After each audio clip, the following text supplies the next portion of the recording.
Welcome to the Cabral Concept, where board-certified naturopath and integrative health practitioner Dr. Stephen Cabral shares how he was diagnosed at the age of 17 with a life-altering illness and given no hope for recovery. It was only after studying and traveling all over the world did he discover how to combine ancient Ayurvedic healing practices with state-of-the-art naturopathic and functional medicine to fully rebalance the body and re-energize it with life. It's time to discover how to get well, lose weight, and finally feel alive again. And now, here's your host, Dr. Stephen Cabral. Hi, everyone, and welcome back. It's great to have you here today, episode 1900 of the Cabral Concept. So big celebration, at least on this end today, and really happy that it fell on a Mindset and Motivation Monday show. Absolutely one of my favorite shows of the week to do. Even though I'm a board-certified doctor of naturopathy by practice, it's exciting for me to be able to always share what I've learned over the past, let's say 25 years in terms of mindset and how important that is to the overall happiness, but also health of our life. Because without the proper mindset, it's so difficult to be successful, whether it be your health or your body transformation or your career or your family and relationships and spirituality. You really need to have your mindset right in order to achieve any of those things. And we've also found that people that achieve ultimately the goals they want, unless the mindset comes along with it, they are not able to hold on to those goals. They're not able to hold on to those rewards that they've worked so hard for until they get their mind right. And of course, the biggest analogy is all the people that have won, or 80+% of the people that have won the lottery before, right? We know the statistics. You probably heard this before, but the majority of them go right back to where they were before they won the lottery within the next 5 years. And that is because the subconscious and the mindset must match your outer reality. So today we're actually going to be talking about inner beliefs and our inner reality as to what's reflected in the outside. But not only that, I'm going to give you 3 very important questions to ask yourself that will really dictate how much you want to go after your goals in life and whether they're really a priority to you or not, because sometimes we state that they're a priority, but we don't actually act as if they're a priority. And the reason is there's a disconnect between what we truly want in the heart, right, deeper inside of us, and then what we say that we want in our outer reality. So we're going to talk about all of that today. I know by the end of the show, you'll be able to answer those 3 specific questions.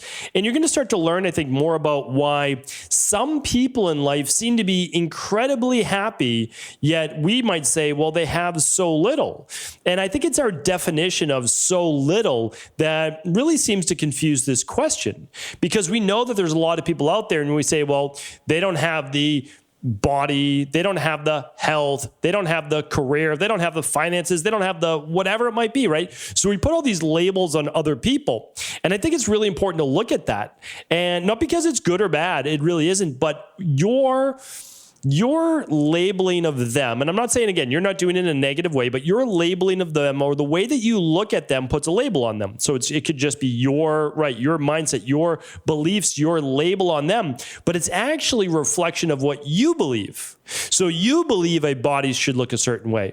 You believe health should look a certain way. And I would probably agree with you in terms of health, right? And I would probably agree with you in some aspects in terms of body, but those are also the labels that we're putting on things. Now, the reason is I'm coming from it from a scope of health. It's really difficult to be healthy when you're 100 pounds overweight.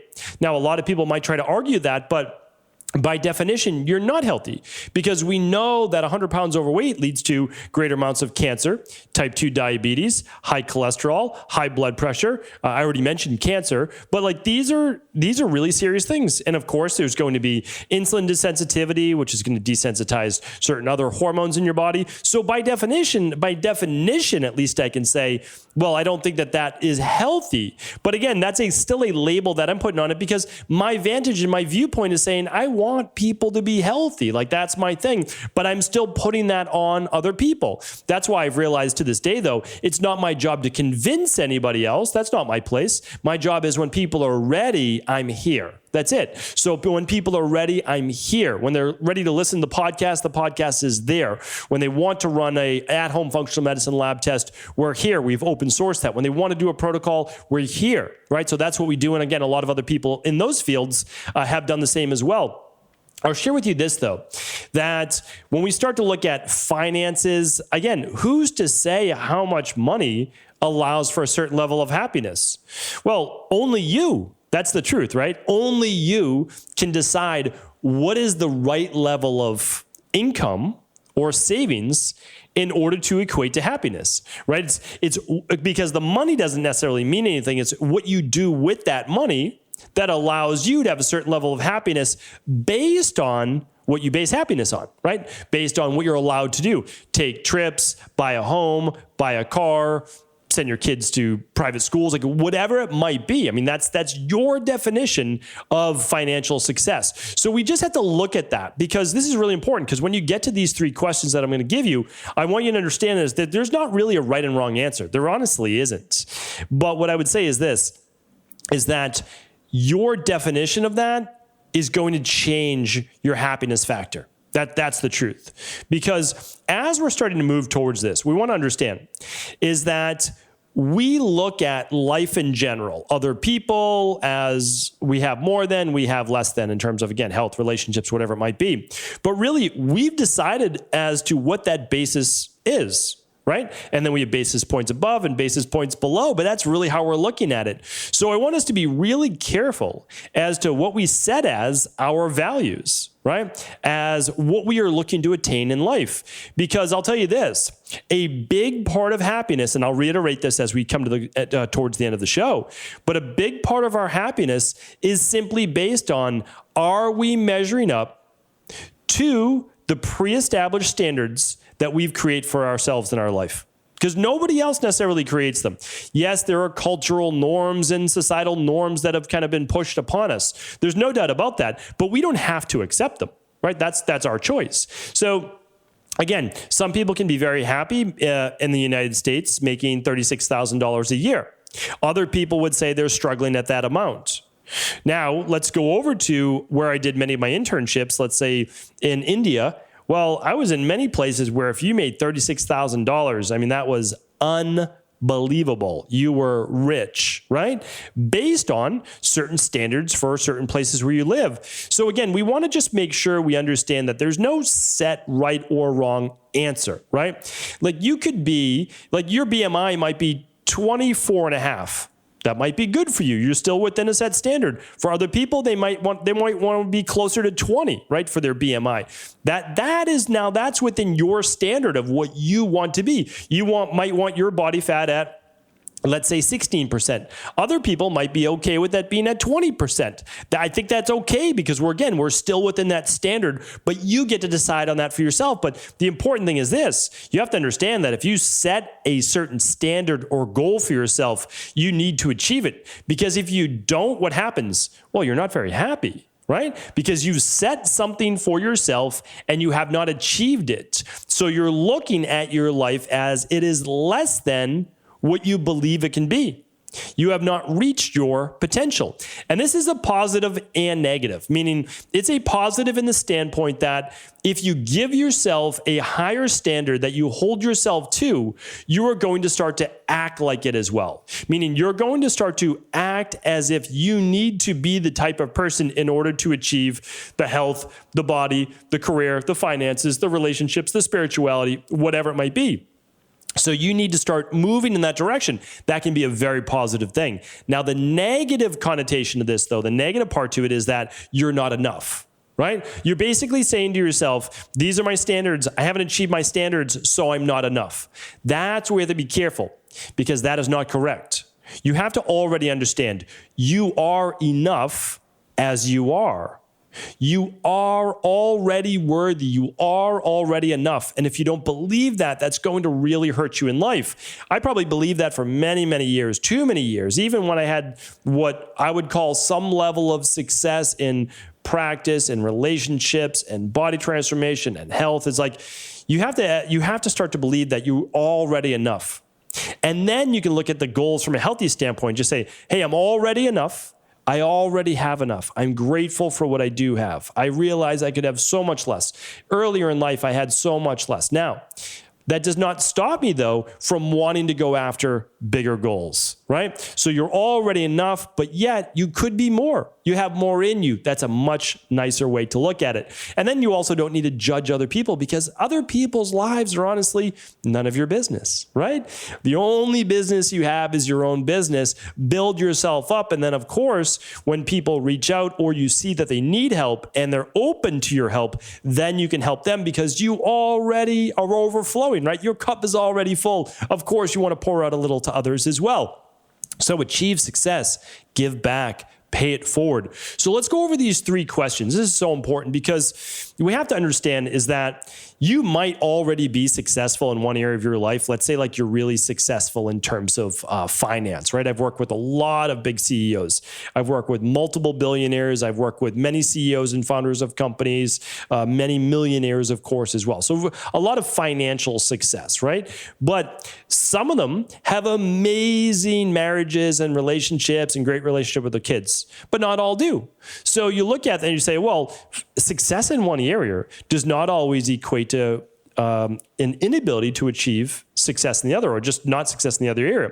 But I want to state this, is that some people who are millionaires and billionaires have great relationships marriage-wise and with their kids. So it's not like you can't only have one or the other. But I just want to say is the people that you see maybe in the media or influencers, they might look like they're super successful in one area. Let's just keep in mind that does not mean that they have success across the board in life or that it's all a facade. I've worked with so many, let's just say, influencers online, and a lot of what you see is not actually reality. So I just want you to make sure that you're never comparing yourself to anyone you see online. That's really, really important because you just don't know. You don't know their real life. Okay, you see a couple snippets, a couple videos, you see maybe a couple glamorous photos, but let's be careful comparing ourselves to anyone else. The only person we can ever compare to is ourselves because we hold our own values. So the first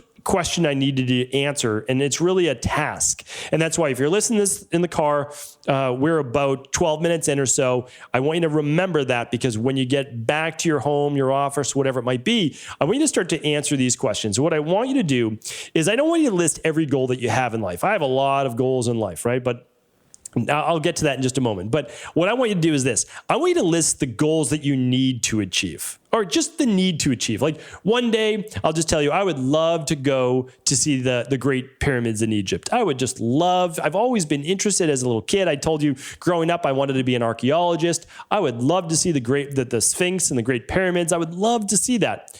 But that's not a have to in my life, right? That is not a must do in my life. So we have to, what I want you to do now is just, what's the must do's in your life, right? What are the big goals that you want? Okay, so first list that down. These are the must haves. These are the goals that you need to achieve. Maybe it's this year, or maybe it's within the next 5 years, 10 years, whatever it might be.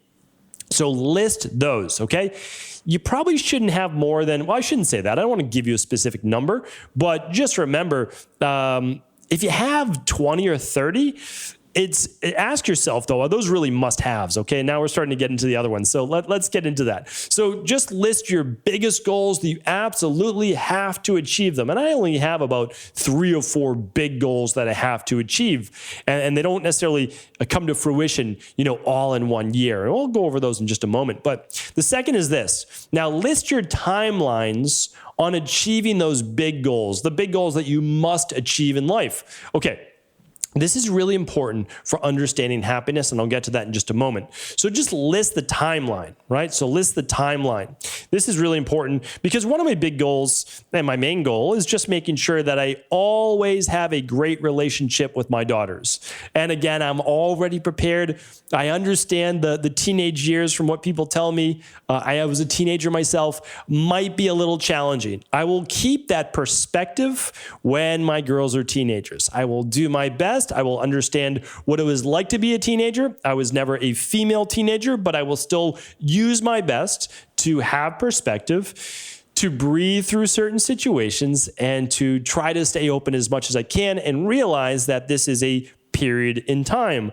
And then by 20, 21, 22, we'll then have a different relationship. So one of my biggest goals right now is just to make sure I savor the time while my daughters are 6 years old and 8 years old. And that's why we've gone down to a warmer climate. It just allows me to say, hey, I can be outside with my girls more often. We can do more outdoor activities. I can take them to the pool sometimes, like all these great things. And that is because my number one goal, and again, literally my number one goal is still my daughters and my family. So that's a big one for me, but I understand that will never stop. It's just going to evolve. And sure, I might miss the times, when they're older, I might miss them being younger, but then I get a different type of relationship with them when they're older, and I look forward to that as well. So that's a big one of mine. And so the timeline is simply, now, I need to just savor the time again before 12 years old, 13 years old or so. And I'm not saying that we won't have time while they're teenagers, but again, I just remember me and how important relationships with friends were and all that. So I'm putting that out there and understanding the timeline. So I know the timeline I have right now, it's actually more important for me to be around when they're this young than it might be when they're teenagers, right? Where they're starting to do more of their own thing. So I'm going to list your timeline for these goals, but then I have other goals where okay, I want to be able to, for example, you might have other goals in terms of finances. Let's say, okay, you want to purchase a home within the next year. Well, you want to be able to save then for that home over the next year. So list your timelines, and I'm going to come back to this as to how that's important, your timeline for your happiness factor as well. All right, the third question you need to list is this. This is as important, right? So hopefully you've done the first two before you get to this one. List how badly you need these goals to happen at all or on this timeline. So for example, let's say that you set a big goal for yourself and it didn't happen. How upset would you be? That's a huge question that nobody asks, because if you're like, oh, well, my goal was to, lose, let's just say your goal is to lose 30 pounds. Okay. Well, what about it? Meaning, if you don't lose the 30 pounds, how upset are you going to be? Because if you're not that upset about it happening or not happening, it may not happen at all. It's definitely not a big goal of yours. It's definitely not probably going to be a huge priority. And I don't know that you're going to maintain it. So that's why, but that's okay. So that's why you want to ask these big questions. So I have a goal of mine. I stated that, I believe, last Thursday in the podcast, of my new training routine. But it's not a big life goal, meaning that if I don't end up doing that sprint triathlon because it's canceled for whatever reason, or I'm not able to train for it, it's okay. It's okay. That's not going to affect my happiness one degree or another. It's not. I would like it to. I'm training for it. It's a goal of mine, but it's not a massive happiness factor. So I just want you to rate that inside of your priorities. So for me, yeah, it's a goal, but it's not a massive goal that I need to make happen. Unlike if I wasn't home, if I was traveling all the time, again, for me, and was not able to see my daughters really grow up. I wasn't able to be there for dinner. I wasn't able to be there for them whenever they needed me, and then not work at all on the weekends, all these different things, then that would not be okay for me, right? I would regret that. So again, this is really important, because if you wouldn't be that upset by it, then it doesn't have to go higher on the priority list. Take something that you would be upset about not achieving, put that higher in the priority list, because you actually want a goal where you'd be upset if you didn't achieve it. Those are big goals in your life, and it also shows you what has meaning for you. So now this is another big part to it, because the timeline sometimes for my goals is the only thing that changes.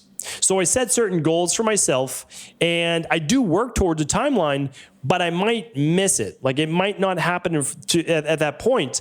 Now I'm at the point where I realize that the goals that I do have, there doesn't necessarily have to be a specific timeline if the goal is important enough to me. Because I'm not going to give up on it. I'm going to continue to work towards it, which is, again, just a really massive mindset shift for me that's very important to happen. Because what I've realized is that happiness is honestly not just based on growth mindset alone. You definitely want to be growing as a human being, but you also need to be content. So I look at my life right now, and I'm extremely grateful. I'm happy for everything that I have. I'm happy for everything I'm able to do. I'm happy for the ups and the downs, whatever it might be. But what I say is this: it's not going to stop me from going after bigger goals in life, again, for family and relationships and my health. Again, continue to optimize, right? For body transformation, continue to push myself by doing things like a sprint triathlon. In terms of finances, in terms of everything, like that is what I set for priorities in myself. And I have goals in individual areas, but I also look at life just a little bit differently because I want to maintain happiness. So I still work towards my goals, but a lot of the times we're unhappy if we have goals and we haven't reached them yet. So now I look at them, I envision them. I know that I'm going to get there. But what I realize is that I'm going to work with the universe. I'm going to work with the world around me.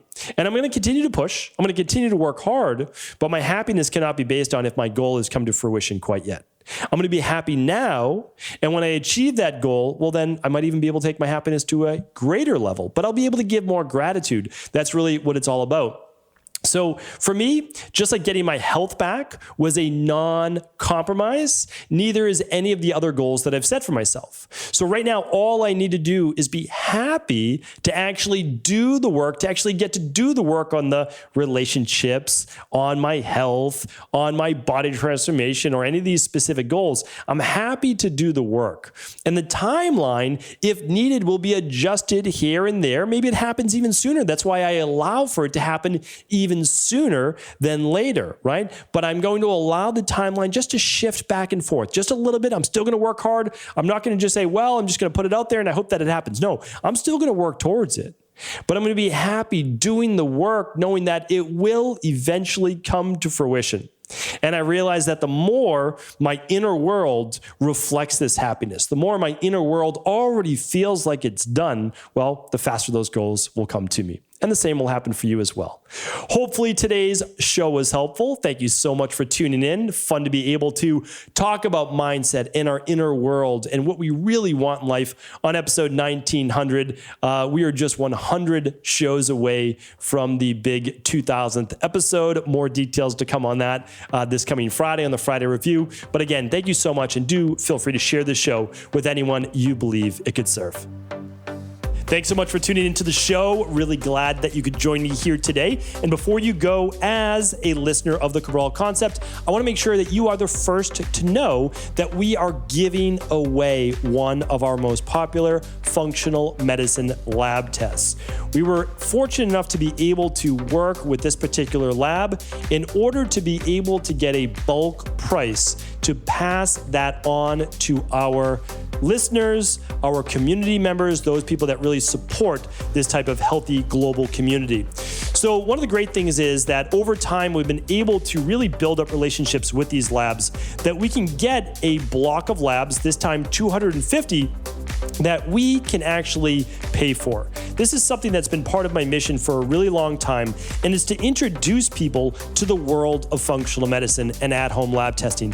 It completely changed my life over 20 years ago now, and I simply want people to know that this is an option. So this lab, the omega-3 lab, is just often too overlooked. It is going to share with you the levels of inflammation from omega-6s to omega-3s in your body. You are literally going to find out, maybe for the first time, how many omega-6s you have and how many omega-3s. Omega-6s are more of the inflammatory fatty acids, and omega-3s more of the anti-inflammatory. Our goal is to get you to a 3-to-1 of omega-6s to omega-3s. But the truth is, you actually have no idea what your level is, even if you're eating a healthy diet, if you've never tested before. Before I started testing, I was at a 6.5 to 1. And I was eating a healthy diet. I didn't know that actually I was getting more omega-6s in from a lot of the foods that I was eating, even healthy foods, than omega-3s. After I did that, changed my diet, added a little bit of omega-3s, within 12 weeks, I was down to a 2.9 to 1 ratio, which is that sweet spot right at the 3-to-1. We've done this now in our practice many thousands of times, and I would love to share this data with you. To get your free omega-3 profile, this amazing inflammation-based test, it's a value of $279, and you can get it absolutely free if you are one of the first 250 to take advantage of this. Get your free lab right now over at equa.life while supplies last. Head on over to equi.life while supplies last. I'd love to hear what your results look like, and take care.